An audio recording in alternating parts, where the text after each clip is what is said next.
जी के नाम भजलोगा, गुरु जी के नाम भजलोगा। बाबा जी के नाम भजलो हो, गुरु जी के नाम भजलोगा। काशी गुरु के धर लो ध्यान, तोरे बनाही बिगड़े काम। काशी गुरु के धर ले ध्यान, तोरे बनाही बिगड़े काम। जीवन माँ शुभ काम करोगा हो। बाबा जी के नाम जपलोगा, गुरु जी के नाम जपलो हो।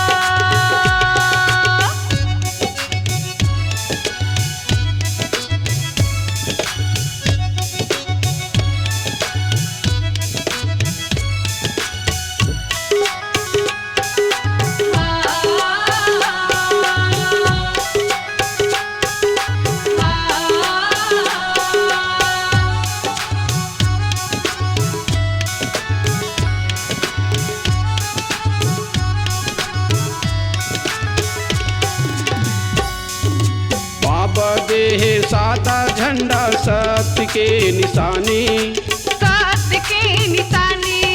बाबा देह सादा झंडा सत्य के निशानी। सत्य के निशानी।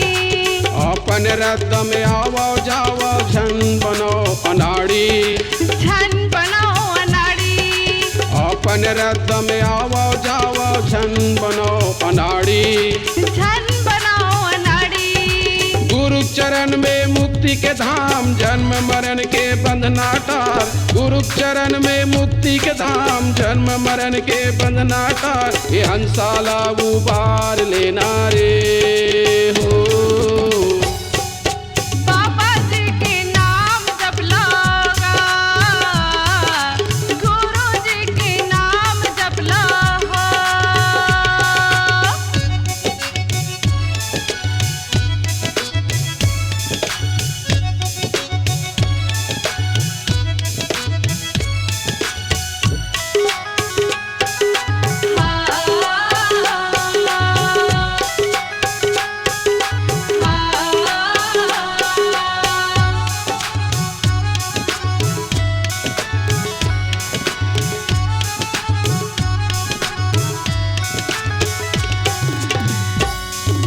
सादा जीवन उच्च विचार, गुरु देह मिठवानी।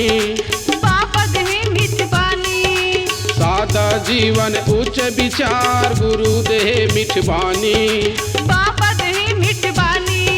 गुरु के बातल मान के छान के पियो पानी। छान के पियो पानी। गुरु के बातल मान के छान के पियो पानी। छान के पियो पानी। दया करुणा सेवा भाव, रहन सहन ये संत स्वभाव। दया करुणा सेवा भाव, रहन सहन ये संत स्वभाव। जीवन माँ उतार लेना रे हो। बाबा जी के नाम जपलोगा, गुरु जी के नाम जपलोगा। बाबा जी के नाम भजलोगा, गुरु जी के नाम भजलोगा। बाबा जी के नाम भजलोगा, गुरु जी के नाम भजलोगा। ओ बाबा जी के नाम भजलोगा।